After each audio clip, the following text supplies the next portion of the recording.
Okay, so I want to talk about the fights last night. And I want to start with the fight I was looking forward to, Molly McCann against Bruna Brazil. Now, I feel like Molly is about to get cut. She's about to get cut. She just got spanked again at home. I mean, she is getting defeated by fighters who are clearly not top level fighters. She gained a following. She gained a following, primarily in the UK, by piggybacking off Patty Pimblett, as well as just, her own character. She gets disrespectful, mean. She's a nasty woman. She might hug her opponents after the fight and stuff like that. But leading up into the fight, she's very over the top. She tries to act as if she's a lot tougher than she actually is. And last night, I feel like she took a pretty good beating from Bruna Brazil. A fighter I see as a mid-tier like fighter. Before the first round was over, Molly had a huge knot on her forehead. A red knot. She didn't just have a knot. It was like a huge red spot around the knot. Don't know what happened. Looked like she took an elbow or something. But she was thrown off soon as the fight started. She was catching clean shots. Now, I feel like Bruna had the advantage before the fight started. She had the advantage during the face-off when she played into Molly McCann's, traditional, she doesn't look at her opponents during the main face-off night before the fight. She instead looks away. I guess this is her way of being disrespectful to her opponent or trying to prove that she nice. I guess the female John Jones in his early years. And it's also like a mental tactic she tries to pull, where she tries to make her opponent seem, throw him off. Like, who are you? You're nothing to me. I won't even acknowledge you. And Bruna was prepared for it. You can see, Bruna didn't even look at her. As Molly was walking up, Bruna was not even looking at her in the eyes because she knew what goofy Molly was about to do. See, Molly's looking at the ground. And what's Bruna, she's not looking at her. She knows what she's about to do.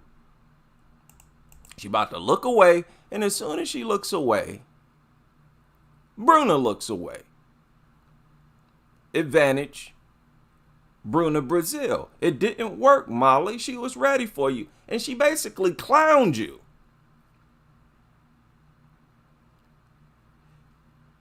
Got a bunch of fans just by doing that alone.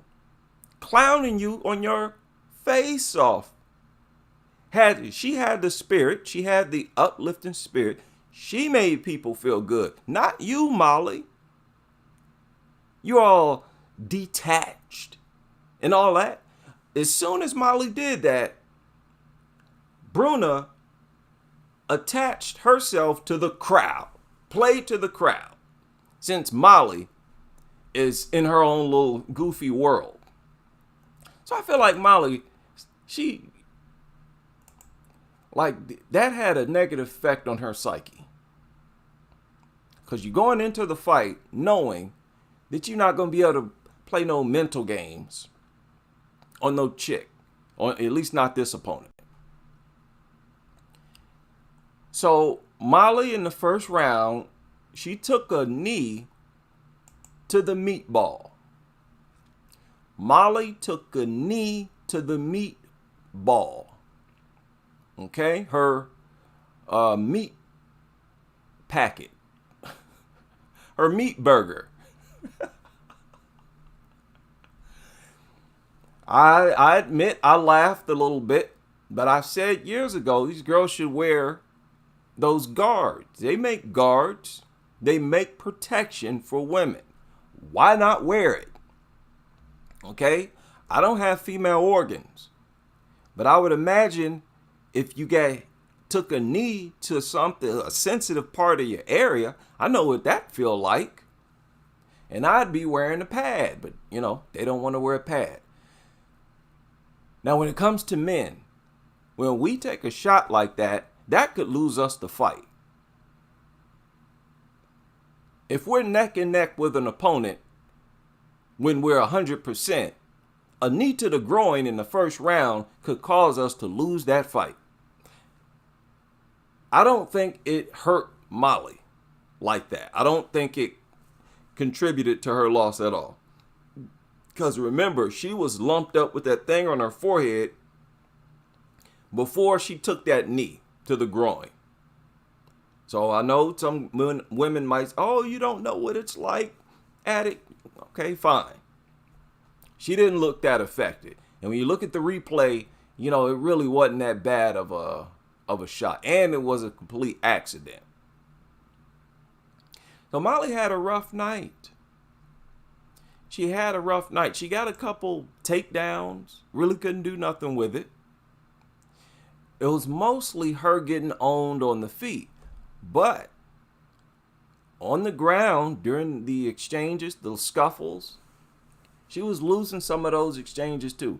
So clear loss for Molly McCann. Another loss in front of her home crowd. Man, I think she's talking about leaving now or leaving the UFC, right?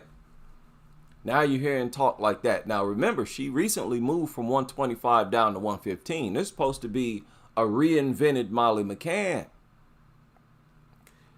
Well, not if you're getting busted up by Bruna Brazil. Now, aside from the groin shot, I thought Bruna was about to finish this fight with body shots. And, I was y'all was rooting for her to target Molly's body. Go right back to the body. Molly has always had a weak breadbasket.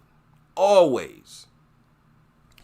And what was driving me insane during the fight is the way Bruna would lead with body strikes. No. I see MMA fighters making basic, amateur mistakes. They got to get that in check, man. They got to get that in check. If you hurt your opponent to the body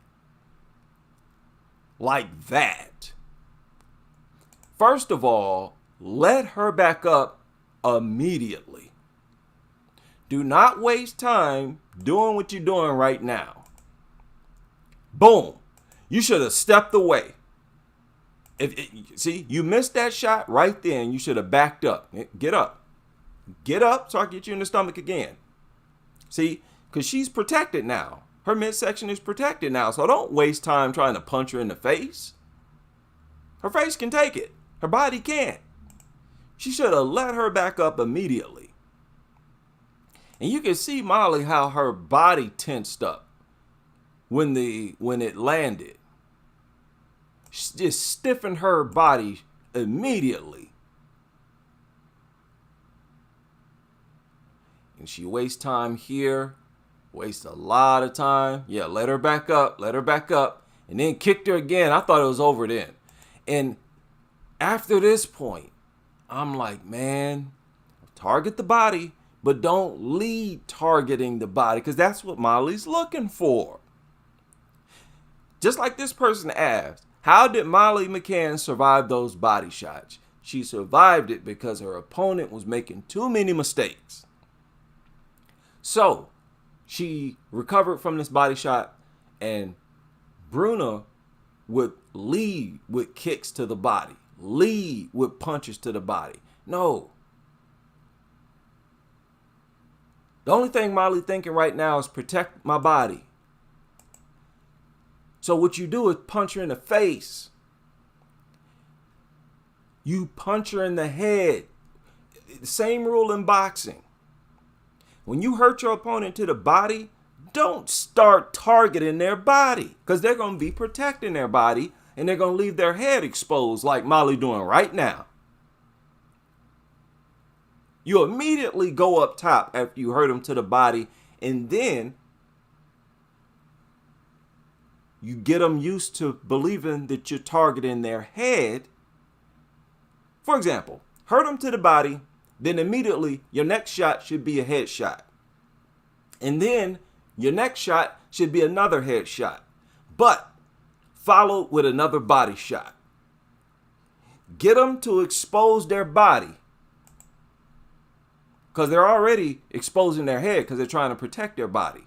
So target the head to get them to bring their arms back up to where you could immediately get them back into the body. And even then, because they're protecting their body, you could knock them out with a headshot, because they're going to be preoccupied with protecting their body. Right then, she should have swung a head kick immediately, because Molly would have thought that it was going to her body right then and there. See, this is fight IQ. This is fight IQ.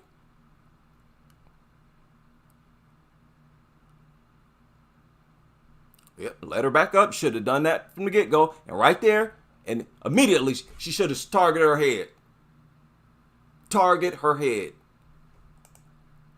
So I thought that was a lot of missed opportunities for Brazil. Wasting a lot of time standing there looking at your opponent. You got to know when to tee off. You got to know what type of attack to launch on a hurt opponent. I feel like an opponent that's hurt to the body is the easiest to take out, because they're going to protect their body with their life. I guarantee you, the next shot you throw, they're going to cover their body and they're going to leave their head wide open. So snap, you pop them in the head, then you go back after that head, because now they're going to be trying to protect their head. They see, uh-oh, I'm going to get knocked out, and then go right back to the body. They're still hurt. You'll probably get rid of them. But decent little scrap. We'll see if Bruna Brazil can possibly bully some of these fighters and get some good wins under her belt. I don't see her moving up and becoming a threat to the champion or nothing like that. But, seemed like she can put on a pretty good fight. I was entertained. Now, this other fight, it didn't really excite me. But it was, it had my attention. I wasn't bored. I wasn't disappointed. Now, good victory for Shauna Bannon. I had some criticisms for Shauna Bannon after her debut. It was a pretty good victory, but I don't see her being a serious threat either. Now, both of these fights, if I'm not mistaken, it was at strawweight, right? 115. They sure look like strawweights. Stacked division. We'll see what she can do. Her opponent looked very low tier. Her opponent looked very like she didn't even belong in the UFC. All she had was punches, and her punches was mediocre. Like below standard. Now, they made some fights that piqued my interest. Of course, first, Lucindo is scheduled to fight Marina Rodriguez. And if y'all haven't checked by now, I know all of you have, that is a massive jump for Lucindo if she wins. She's currently number 14. Marina Rodriguez, number 6. That's a huge jump, and I think that shows how much UFC appreciates her. If you ask me, I expect Marina Rodriguez to pull out. I know you're going to pull out, Marina. You're going to pull out. You know this is a hard fight, and you don't want to risk losing your spot to somebody currently ranked number 14. Oh, yes. She's going to find a way to slither out of this fight. Like, no way. Fighters don't like to have to defend their spot anyway. Fighters prefer to get a shot at somebody else's spot. So right away, she's defending her spot, and it's against a girl who's ranked number 14 and who's very good. I'm sorry, Marina, but I have to put this kind of pressure on her in order to make sure she don't pull out. I want to put it out there that you're going to pull out in hopes that you're motivated to not pull out. Don't pull out this fight, Marina. Because I want to see it, and I'm taking Lucindo. I think she's going to bop Rodriguez upside the head a few times. Marina Rodriguez got that questionable defense. Lucindo's defense is far superior, if you ask me. Far superior. You better watch out for those head kicks by Rodriguez. But she likes to throw punches, Lucindo. And she should be able to find Marina Rodriguez's face. Especially with jabs. Marina just cannot get out the way. Cannot get out the way.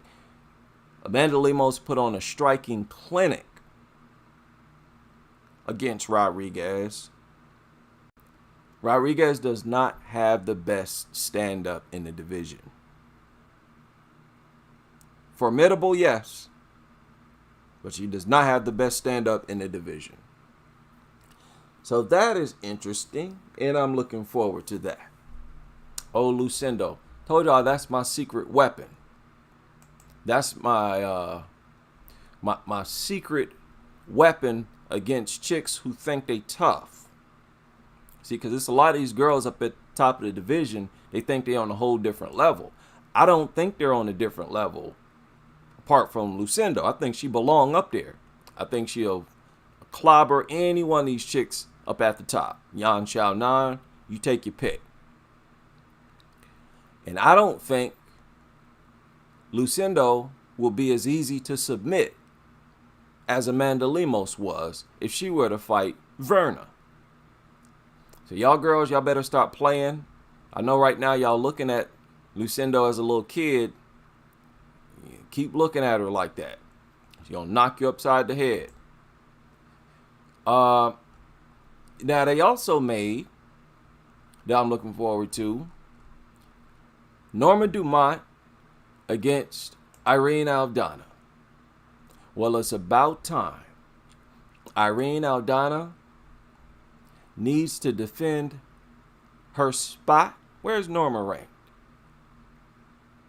Number 10 against number 4. Another good jump. But you watch Irina, she gonna pull out this fight. I don't trust fighters defending their spot against tough opponents that's ranked far beneath them. I've seen too many times y'all pull out. Oh, I'm hurt. Oh, something happened. So we'll see. I don't know who's gonna win. But I think Norma is more headstrong. She's more headstrong than Irene. I think Irene gets discouraged. She gets thrown off her game plan. She starts really doubting herself. She doesn't know how to ride on tenacity like Norma does, if you ask me. Norma just got to be active, not be standing around looking at Irene, staring at her. Okay, she's going to have to actually put in some real work and try to take Irene's head off. I don't think Irene is going to be able to get the title or even fight for the title again. Maybe Norma can. Right? Irene has been spanked enough. They also made Casey O'Neill against Luana Santos. You know, they keep giving Luana Santos soft touches. And I want y'all to pay close attention. Don't miss that. Casey O'Neill, in my opinion, is another soft touch. They want Santos to stick around. Why do you think they're giving her soft touch? I think they're giving her soft touches. But that said, I think it's the right thing to do for her skill set. I don't think Santos is that skilled. She got raggedy, sloppy punches. She kind of slow, but she does look better at 125. Just hopefully she can make the weight. Now, I guess, yeah. Casey O'Neill was supposed to fight Teresa Bleda. And Bleda is out. So now Casey O'Neill steps in. I don't think nothing's going to help. Casey O'Neill, a lot of people believe she's a member of some organizations, secret societies. I don't think it's going to help her. She can throw up her one-eyed symbolism and all her cult signs all she wants. She going to keep getting beaten up, if you ask me. She too slow.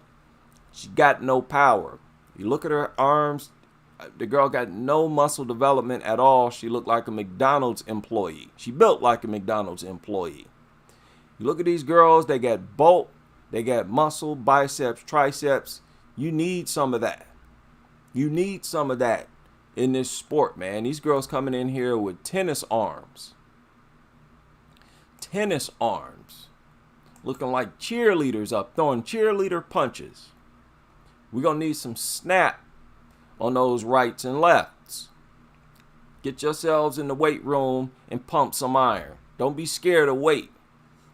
I know there's a lot of people out there like that. I've had to train a lot of guys like that. Guys, they're usually scared of iron and they're scared of heavyweight. Heavyweight. Every time they go to the gym, they lift and work out with a little light sucker weight and they ain't challenging themselves. When you're in the gym, make sure you stay uncomfortable. If you working out comfortably, you ain't working out right. So yeah, UFC is trying to get themselves together. I like this setup WMMA rankings got going on, popping off. This is the Instagram of WMMA rankings. And what they got here is all the bantamweight champions. And they have the accomplishments of the champions. Now, somebody in the comments said, here she is. Talking about Amanda Nunes, she is the GOAT. That's between her and Ronda Rousey. I'm saying, Ronda had a stronger run than Nunes. She had a stronger run than Nunes to the title. And Nunes still hasn't broken the bantamweight title defense record. I believe she made it to 5 defenses, right? No, Ronda, she made it to 6. She tied Ronda Rousey's bantamweight title defense record. Tied it. Okay. First champion. I don't know if y'all can see that. First champion, Ronda Rousey. Most defenses, Ronda tied with Amanda. Most reigns, Amanda Nunes 2 times. Right? Oldest to win the title fight, Raquel Pennington, age 35. Least title defenses, now this is a kicker. Holly Holm, Juliana Pena, Miesha Tate, Raquel Pennington. All tied at 0 title defenses. 0. So a lot of records to be broken at 135. That's one of the things that lets you know that division is in bad shape. But you know what? That's a trend with MMA in general. These MMA champions can't defend titles to save their life. They'll make 1 or 2 defenses and then they just shot. Most of them. Longest title reign, Amanda Nunes. 1,981 days, okay? Youngest to win title fight, Ronda Rousey, 26. UFC Hall of Famer Ronda Rousey. Shortest title reign, Holly Holm, 111 days. So I like this little setup. They got another little setup like this for the other divisions. 3 champions at 125 so far. That's crazy. That is crazy. And of course, Shevchenko has already set most of the records or accomplishments. They're set to have their trilogy. Alexa Grasso and Valentina Shevchenko. I'm kind of convinced that Shevchenko can't beat Alexa Grasso. Call me crazy. Call me whatever. The smart thing for me to do is to take Grasso. I am almost convinced Shevchenko can't beat Grasso. It's just the style that gives Shevchenko problems. Think back on their fights. And I'm telling you, this is part of the new criteria, the judging criteria. Between these two fighters, who has the bigger moments? Who has the most memorable moments? It's always Grasso. Memorable moments from Shevchenko is what? Jabs. For the most part. What do you remember Shevchenko doing to Grasso in 2 fights? Hitting her with a jab. That's pretty much it. Getting a takedown here and there and not being able to do nothing with it. Whereas Grasso, what you remember is her beating her like she caught her with her boyfriend. Just have her pinned down where Shevchenko can't return fire. You remember Valentina's whole body being neutralized by Grasso and Grasso teeing off on her. Punching her in the face so hard that Shevchenko does a backflip and just beating the sense out of her. When Grasso has moments against Shevchenko, it looks like she's about to stop her. Just beating the life out of Shevchenko. She starts teeing off like an angry woman. Valentina don't attack like that. She just don't attack like that. It's not in her to attack like that. Launch those types of attacks. But big, memorable, and aggressive moments where you look like you're going for a stoppage much more than your opponent looks like they're going for a stoppage, no matter how you slice it, you don't look like you're going for a stoppage throwing jabs. Your little leg kick, your jab, your little quick, swift right cross. Yeah, look good. It's quick. I love the speed, the accuracy. But Grasso got hands and she got that feistiness in her. Angry little girl. Once she get an opportunity, she goes for it. That's why she got a stoppage over Shevchenko. She has moments that brings the crowd to their feet.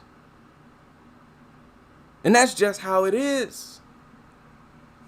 If they have another fight where whenever the crowd says, ooh, and get out their seat, every time they do that, it's when Grasso's having an offensive attack. Because they're not doing that when Shevchenko landing jabs, little leg kicks. So I'm sorry, man. I'll do another video as we get closer to the fight. But in this trilogy, I am taking my girlfriend. Grasso's my girlfriend in another life. She has the mental edge, if you ask me, and the tactics to trump Shevchenko for a third time, because she seems real hard to stop. Grasso seems hard to submit. Her on the ground, offensively, she's not that formidable, But on the ground defensively, Grasso today seems like she can't be stopped. That submission loss to Tatiana Suarez did something to her. And she's like, it's not going to happen again. And it seemed like every time Shevchenko get her down, she cannot manipulate her. She cannot manipulate Grasso on the ground. I've not seen enough advantages from Shevchenko aside from being able to tap her with a jab here and there. Taking Alexa Grasso in the trilogy. And I'll leave it there.